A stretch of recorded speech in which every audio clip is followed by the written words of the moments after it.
My brother took everything, my girlfriend, my life, and the family's love. But when their perfect marriage fell apart, I was already there, watching it burn, ready for them to regret underestimating me. My name's Jake, I'm 26, and this is the story of my so-called fun life experience.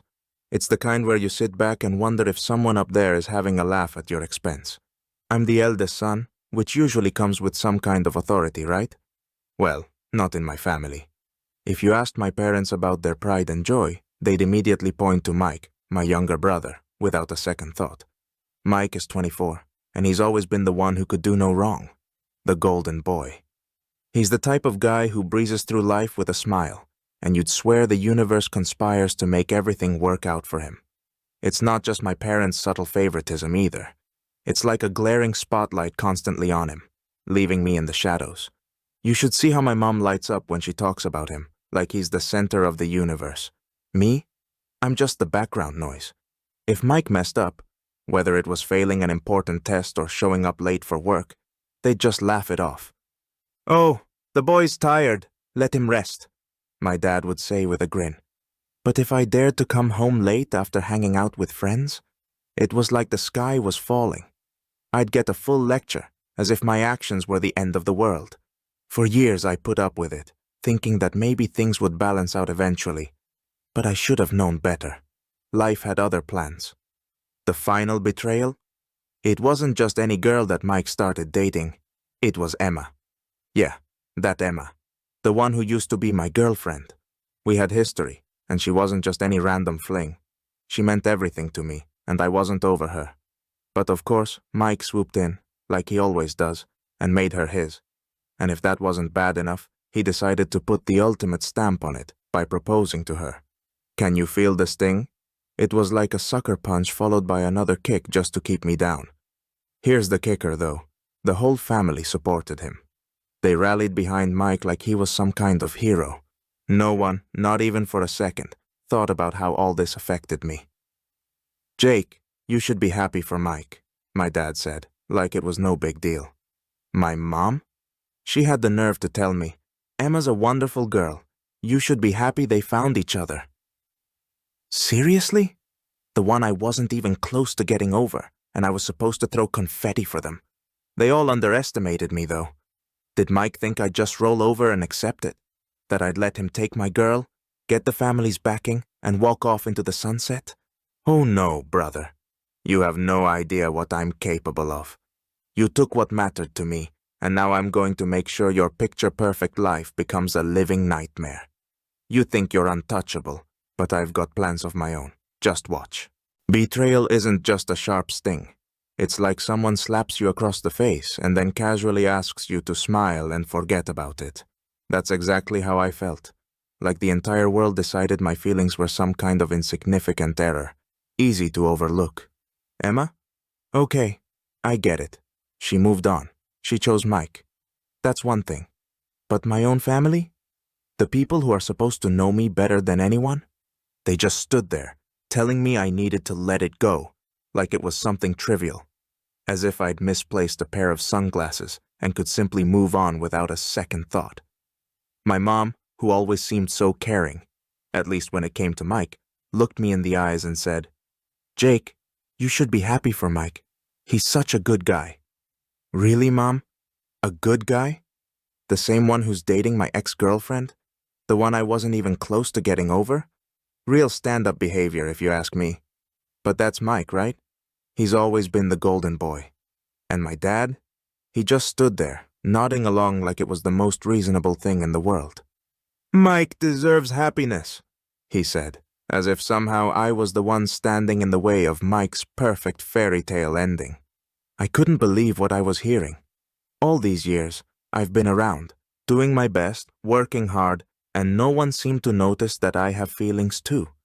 They acted like Emma and Mike's relationship was something to be celebrated, like I was just some random neighbor who happened to wander into their family drama by accident. It was like I had become invisible, completely erased from the equation. And let me tell you, that feeling of being invisible, that's the part that really hurts. Watching Mike piece together his perfect future with Emma, right on top of the shattered remains of what meant the world to me, was more than just painful. It was like standing by helplessly as someone sets fire to your home and then asks, "Why are you so upset? It's just a house." And then, to top it all off, they had the nerve to act like I could just flip a switch and be fine. "Move on, Jake," they said, as if there was some magic button I could press to erase everything I felt. Sure, let me just snap my fingers and poof, all better. But that's not how this works, and the fact that no one cared enough to see that made it even worse. It's in moments like these when you start to realize that from here on out, no one's going to help you. No one's going to fix it for you. If you want something to change, if you want to feel like you matter again, you're going to have to take matters into your own hands.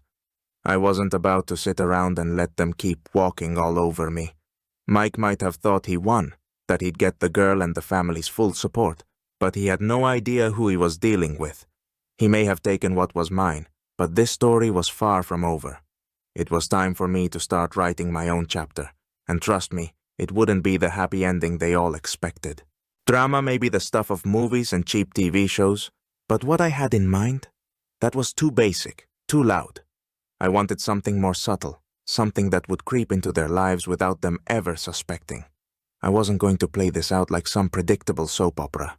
No, I decided to be smarter about it, like a strategist, quietly building my plan from within, planting seeds of chaos while staying completely under the radar. My ultimate goal? To turn their picture-perfect lives into a whirlwind of confusion, all without them ever realizing who was pulling the strings. You know those spy movies? The ones where the hero slips in unnoticed, smiling like they're just another passerby, while secretly setting the timer on a bomb? That was my approach. It wasn't about a dramatic confrontation or a loud accusation. It was about working from the shadows. First, I had to understand my targets, really get into their heads. Mike? Oh, he was easy. The guy was so trusting, he could probably be sold oceanfront property in the middle of a desert. Honestly, Mike's naivety was almost endearing, like a poster boy for some online scam ad. You could hand him a bag of air, call it exclusive Hawaiian oxygen, and he'd probably buy it without a second thought. He never saw when someone was playing him, and I was going to take full advantage of that. And Emma? Even easier. Emma thrived on other people's approval. She needed to hear it constantly. "You're doing great. You're amazing." Or she'd spiral. It's like her entire existence depended on the validation of everyone around her. Every decision she made, every step she took, had to be measured against what others thought of her. That was her Achilles heel, and I knew exactly how to exploit it. I'd start dropping little seeds of doubt, just enough to make her question herself. Subtle hints, small comments, things that would make her feel like maybe she wasn't living up to everyone's expectations. Maybe she wasn't doing as well as she thought. Once I got into her head, the cracks would start forming. The plan? Simple. Light small fires in their minds until they turned into full-blown infernos. No direct attacks, nothing too obvious. Just enough to make Mike think that Emma wasn't appreciating him the way she should, and Emma feel like maybe Mike wasn't the guy she thought he was. My goal was to turn their fairy tale into a slow-burning thriller, where they'd start seeing each other as the problem. They'd become each other's biggest enemies, questioning everything they'd built together. I calculated every move with precision. This wasn't about landing one big knockout punch. It was about wearing them down from the inside. Small, but steady blows to the gut. And the best part? Mike's too trusting and too naive to ever suspect that someone's deliberately tearing his world apart. He'd never see it coming. Not from me. As for Emma, she'd be too caught up in her own insecurities to even notice what was happening around her. While they gradually turned on each other, I'd just sit back, watching the chaos unfold, enjoying the spectacle of their unraveling lives. This was my masterpiece, the revenge they'd never see coming. And the more they tried to fix things, the more tangled they'd become. Mike and money? That's a whole joke in itself. The guy couldn't manage finances if he had a personal accountant for every dollar. But as the golden boy, he acted like everything was under control. Like, "I've got this, don't worry." Yeah, right. I wasn't going to let this chance slip by. A couple of weeks ago, I found out Mike was neck-deep in debt. No surprise, considering how he loves to blow money on useless stuff like the latest phone model, or those branded sneakers he clearly can't afford. But here's the catch. He was hiding it from everyone. He must have thought no one would notice his credit cards were about to explode. Well, it was time for me to help him with that little secret. Of course, I wasn't going to outright expose him. Why bother? I just dropped a casual comment to Mom. Hey, Mom, have you noticed Mike's been a bit stressed about money lately? I said it like it was nothing during dinner. Mom took the bait immediately. Oh, really? I hadn't noticed. And then the avalanche started. She began worrying, talking to Dad about it, and he, of course, jumped right in. Mike, why haven't you said anything? Are you in trouble with money? In his serious tone, like he was about to launch an FBI investigation. Mike tried to laugh it off at first. It's all good, don't worry. But the more they pressed, the more he started to lose control. I sat there, eating dinner, but inside I was cheering. Mike, of course, started getting more and more rattled. His nerves were shot, and I just kept stoking the fire with little comments like, well, if you need to, you can always go over your budgets again. Or, maybe it's time to rethink your spending. You know, brotherly advice, like I was genuinely concerned. Mom, being Mom, started panicking. Mike, you didn't take out loans, did you? You're not gambling, are you? And Mike? Oh, he was barely holding it together. I saw the twitch in his eye, and that was just the beginning. And the best part? No one suspected that I was the one who'd set the whole thing in motion. I just sat there, enjoying how the tension in the room thickened like concrete. Emma had always been the weak link in this story. Even though she was with Mike now, we still kept in touch. You know, like, we're still friends. Yeah, right, friends who used to date, then broke up, but still chat like nothing happened. And that's when I realized I could use this communication as leverage. Emma was overly emotional and too dependent on others' opinions. Playing with her feelings was like walking through a minefield.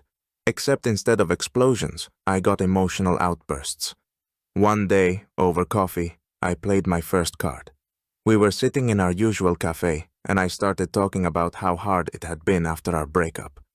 You know, Emma, I've tried to move on, but sometimes I still catch myself missing those times. I said it with such an expression, like my heart had just been shattered, even though I was grinning on the inside. Of course, she softened right away. Oh, Jake, I had no idea it was that hard for you. And then, the moment came. I carefully began planting seeds of doubt. Gently at first. Mike's a good guy, but I'm sure it's not as easy with him as you make it seem. Then, a bit more drama. I know how much you want everything to look perfect, but I know how you really feel. Emma started nodding, and I could see her mind processing my words. Her feelings for Mike began to wobble like a house of cards. Now that she was hooked, I raised the stakes. I started hinting that Mike might not be as perfect as she thought. Have you ever noticed how he's really only focused on himself? He barely pays attention to what's going on with you. Emma, of course, tried to defend him. Well, he's just busy. But I could see that the seed of doubt had already taken root. She was starting to ask herself questions she'd never asked before. A week later, we met again, and I kept fanning the flames. Casually, I said, "You deserve someone who values you completely, someone who gets you like no one else." That was the final touch. I could see her attachment to me growing. Emma began looking at Mike differently, and I knew this was only the beginning. Now all that was left was to nudge her toward noticing Mike's flaws that she'd been ignoring, to see how he's always late for things or forgets important moments. She'd start seeing it all, and I'd just stand by, watching as she slowly lost interest in him. Mike, the golden boy everyone adored, began to crack. His financial problems were like a leaky raft, small and unnoticed at first, but then bam! Water was pouring in from all sides. He was trying to act like he had it all together, but reality caught up with him fast. Money was slipping away faster than he could earn it, and his nerves were unraveling. This is where it got really interesting. Mike, who always smiled like everything was perfect, started snapping at the smallest things. Dad, always so patient and proud of his baby boy, started losing trust in him. "Do you even know what you're doing?" he asked Mike, with a look like his son had just gambled away the family heirlooms. Mike, of course, tried to make excuses, but it was like trying to put out a fire with a cup of water. Dad no longer looked at him with the same admiration. That was the moment when the perfect image of Mike started to crumble. And me? I just stood on the sidelines, watching their sandcastle collapse more with each day. Mom, who was usually calm and always stood by Mike, began to worry. "What's wrong with you, Mike? You're not the person you used to be." She looked at him like she was afraid her boy was turning into a regular guy instead of the golden sun she'd built up in her head. And the best part? Emma. She was pulling away from Mike more and more. And you know, it was pure bliss watching her change the way she saw him. What she once found charming now annoyed her. Doubts started popping up. Did I make the right choice? Seeing her, once so confident in her decisions, now filled with uncertainty, was a gift. Every sigh, every doubtful look. It was all proof that my plan was working. But the funniest thing? No one, not a single person, suspected that I was behind all this drama. I wasn't shouting, I wasn't waving my hands, I was just quietly moving the pieces on my chessboard. Mike, Emma, my parents. They were all just pawns in a game where I already knew the outcome. At the wedding, I was the picture of calm and friendliness, practically the embodiment of peace. Standing off to the side, smiling like I was genuinely happy for my golden brother and his future bride. Everyone else was buzzing around, taking pictures of every little detail, acting like this was the event of the century. I just soaked it all in, like a spectator at a great show, knowing the main act was yet to come. Mike looked happy, but let's be real. It was forced. His smile was so wide it looked like he might dislocate his jaw. He really believed everything was going according to plan, like in his perfect fairy tale. "Oh, brother, you have no idea what kind of trap you're in," I thought, watching his overly joyful face. Emma, of course, was trying to look happy too, but she looked more like someone who knew a storm was coming. Her smile was stretched thin, like she was trying to convince herself that everything was fine. But you know what was especially interesting? When it came time to say their vows, I noticed her hands shaking. Just a slight tremor, but she was gripping that bouquet harder than Mike ever held onto his credit cards. And her eyes?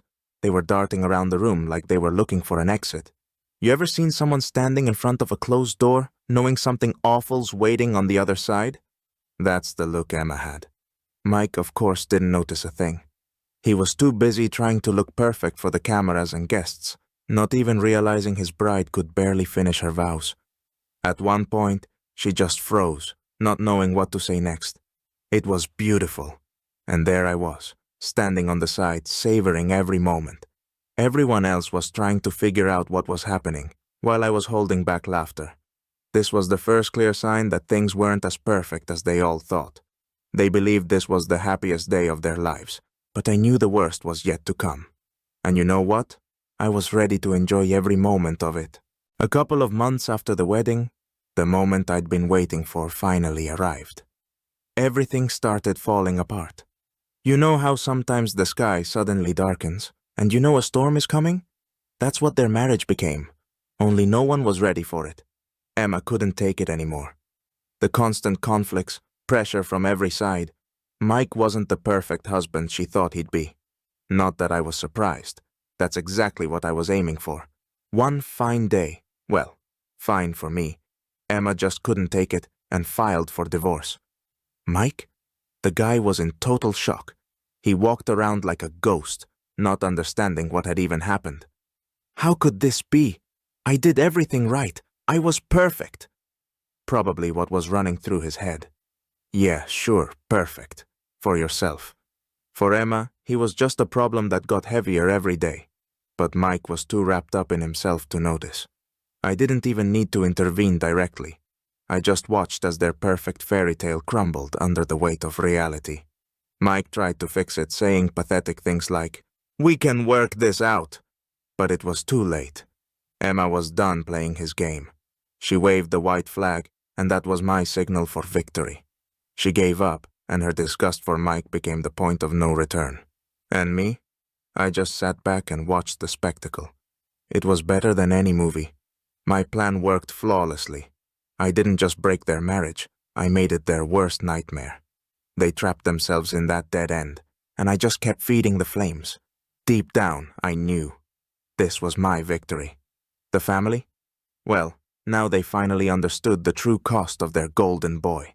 The perfect image they cherished for so long turned out to be a total fake. And now everyone could see it. Their golden child, their pride, turned out to be just an ordinary guy who couldn't handle life.